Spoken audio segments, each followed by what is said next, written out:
Welcome back, YouTubers. I am ProtoMario. So we have a Power Slayer match on Swordbase. This match I decided to go with Jetpack, and as we all know, Jetpack really gives you an advantage in Swordbase. It allows you to get around much easier than you would if you were using Sprint or Evade.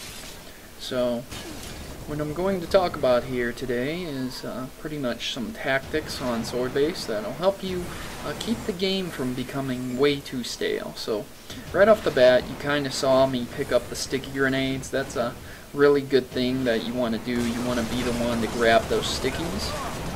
Depending on either side, you want to get access to more grenades as much as possible, because grenades can save you in any situation. So there was my first of, I believe, 3 deaths, maybe 4 deaths, I'm not sure. If I had actually picked up that sticky, I would have still died, but I probably would have picked up a kill from it. So I spawned right off by the sniper rifle, and that's going to help me out incredibly. I strongly suggest you gain control of the power weapons on this map.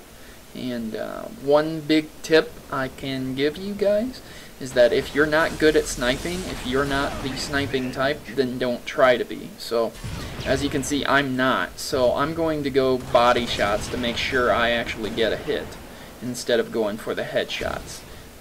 Because rather than waste my ammo and completely miss, at least I can break their armor and finish them in a different way. Another great thing about Jetpack on this map is many people like to use Evade and Sprint with Sword, and with Jetpack you can just fly away.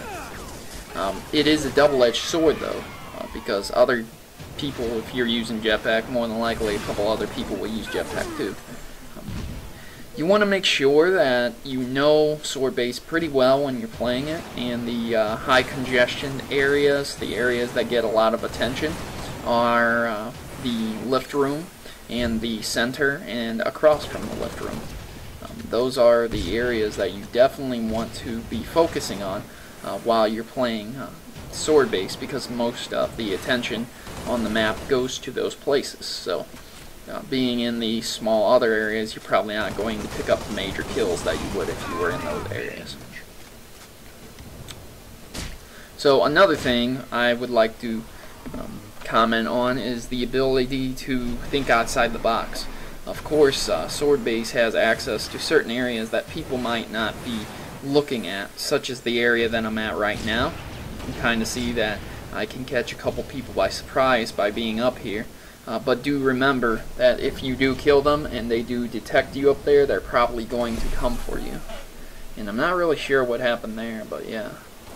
So this guy's trying to come at me again, and he ends up just killing himself for whatever reason. I'm not really sure how he did that, but I got a body shot off and his sticky grenade finished him. He was trying to jetpack away from it.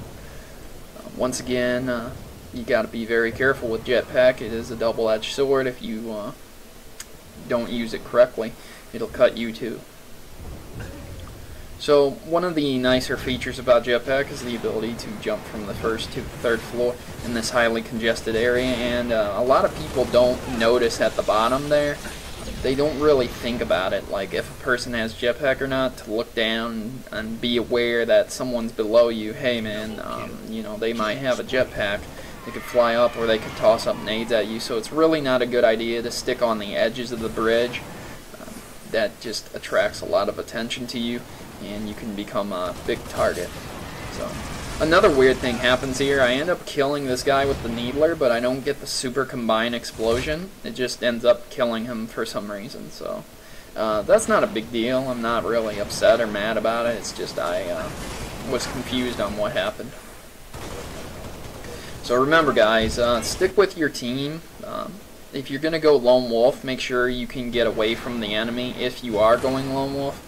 Because if you get double teamed, it doesn't matter how good of a Halo player you are. If you're getting shot by 2 ARs or 2 pistols or whatever, if you're getting shot 2 times, you can probably guarantee you that you're going to die. So being double teamed is a really big thing you want to kind of avoid. And especially in Swordbase, when people go around together, you want to make sure you have your team there backing you up.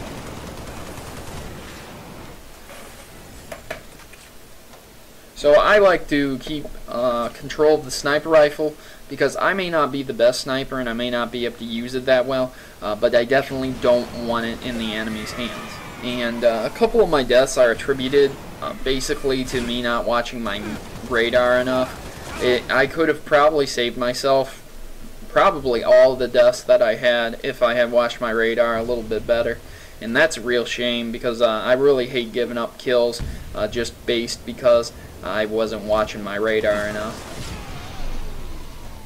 So right there I tossed a grenade and finished the guy off for my teammate instead of letting him get close and take a lot of damage maybe.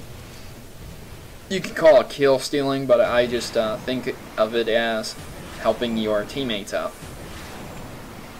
So once more, if you want to use the Jetpack sniper combo, it's really fun and a really good way to think outside the box on Swordbase. Keeps things very fresh, and it's very, very fun to use on Halo Reach. It fine-tunes your sniping skills when you're jetpacking. So guys, I'm ProtoMario, and I'm signing out. If you enjoyed this commentary, please thumbs up the video.